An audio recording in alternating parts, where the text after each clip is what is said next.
आज हम क्वेश्चन कर रहे हैं model paper number first 12th class और उसका फर्स्ट एमसीक्यू का 15वां क्वेश्चन, ओ सॉरी 14वां क्वेश्चन, 14 एमसी फर्स्ट का 14, ठीक है, ऑप्शनल क्वेश्चन वाला। तो कैसे करते हैं इन क्वेश्चन को देखते हैं। वेक्टर का क्वेश्चन है, ठीक है, ए वेक्टर दे रखा है और ए वेक्टर का आई कैप से क्या करना है, क्रॉस प्रोडक्ट करना है। अब क्रॉस प्रोडक्ट कैसे करते हैं, पिछली वीडियोस में डॉट प्रोडक्ट तक बता दिया था आपको, और इस वीडियो में आपको क्रॉस प्रोडक्ट बता देता हूँ कैसे करते होते हैं। कोई भी दो वेक्टर आपके पास इस तरीके से है, उसका क्रॉस प्रोडक्ट आपको करना है। उसको करने का सिंपल सा वे होता है आई जे और के, ऐसे लिखते होते हैं। और डिटरमिनेंट में, सारणिक में ध्यान रखें, इसके जो भी वो अपने कंपोनेंट होते हैं, जो भी जैसे इसका ये बना होगा, शायद कोई भी अपने को दिया हो सकता है क्वेश्चन के according, A2 J cap plus में A3 K कैप, ऐसे कोई ए वेक्टर दिया हो। बी वेक्टर आपको क्या दिया हो, B1 I cap plus B2 J cap plus B3 K cap, ऐसे करके कोई वेक्टर दिया हो, तो अपने को क्या लिखना है, इनके कंपोनेंट लिखने हैं। ये जो आगे वाले होते हैं ये स्केलर कंपोनेंट होते हैं। कौन से कंपोनेंट, स्केलर। इनको रख के इस डिटरमिनेंट को सॉल्व कर लो। ये अपना क्या आता है, कोई भी दो वेक्टर का आपस में क्रॉस प्रोडक्ट आता है। वैसे क्रॉस प्रोडक्ट का फॉर्मूला और भी होता है, वो फॉर्मूला होता है ए का मोड बी का mode sine theta n cap.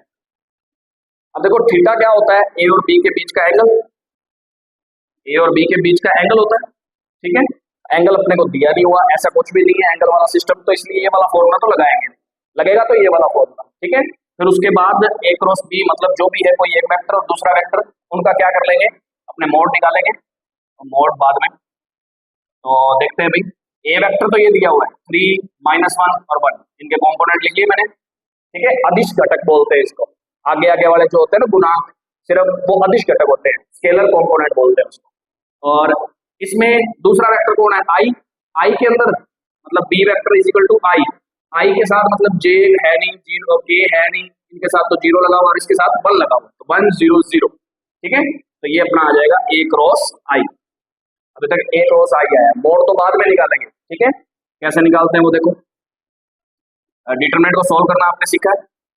अपने किसके रिस्पेक्ट इसको सॉल्व करें, जिसके अंदर सबसे ज्यादा जीरो होती है ना, उसके रिस्पेक्ट डिटरमिनेंट को सॉल्व करना इजी रहता है। तो R3 के रिस्पेक्ट कर लें, रो थर्ड के, तो R3 के सापेक्ष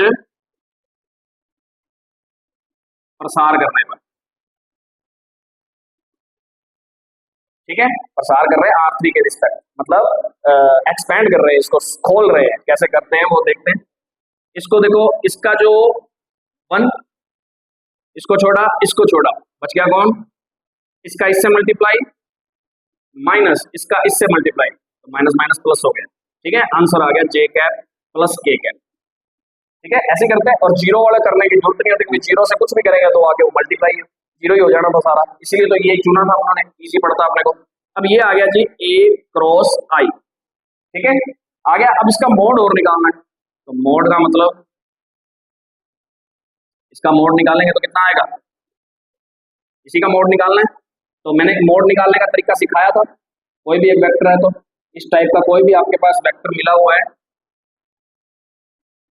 उसका मोड निकालना हो तो कैसे निकालते हैं, A1 का स्क्वायर, A2 का स्क्वायर, A3 का स्क्वायर, मतलब उनके स्केलर कंपोनेंट जो अदिश घटक है उनके स्क्वायरों का स्क्वायर करके, उनका स्क्वायर का प्लस करके फिर अंडर रूट निकालो। तो इसका कितना है, आई तो है ही नहीं, आई के साथ तो जीरो है, तो जीरो का स्क्वायर प्लस 1 का स्क्वायर प्लस 1 का स्क्वायर, आंसर कितना आ गया, √2। इसका आंसर आ गया √2, √2 आ गया। इसको छोड़ा, √2 आना चाहिए था। यदि ऑप्शन में अपना ऑप्शन कोई गलत है तो उसको अपने सेटिस्फाइड करेंगे, वैसे ऑप्शन के अकॉर्डिंग आंसर कितना आना चाहिए, √2 आना चाहिए। एक बार और आंसर अपने चेक कर लेते हैं।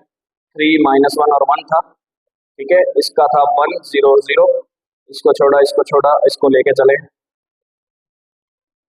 आंसर तो सही है, इसी हिसाब से आना चाहिए, ठीक है। और अपनी एक पहले भी एक वीडियो छोटी सी थी, उसके अंदर भी ना एक छोटा सा स्टेप था, शायद 4 = 6, यहाँ पर कुछ और था शायद, और अपनों ने उसका वैल्यू निकाल दी थी, शायद x की वैल्यू थी, उस 4/6 निकाल के 2/3 कर दिया था। और मैंने उसमें बताया था आपको कि वो गलती से लिखा हुआ था उसके अंदर 4/, ये ऐसे कर दिया था, जो कि ऐसे नहीं होना था, बल्कि x की वैल्यू कितनी आनी थी 6/4 आके 3/2 बनना था। तो 3/2 तो ऑप्शन में था ही अपना, तो उसको सेट कर लेना। ठीक है, तो इसका ऑप्शन √2 आना चाहिए। इस ऑप्शनों में वो दिया नहीं हुआ, हो सकता है मिसप्रिंटिंग हो, तो थोड़ा सा चेक करेंगे इसको। ठीक है।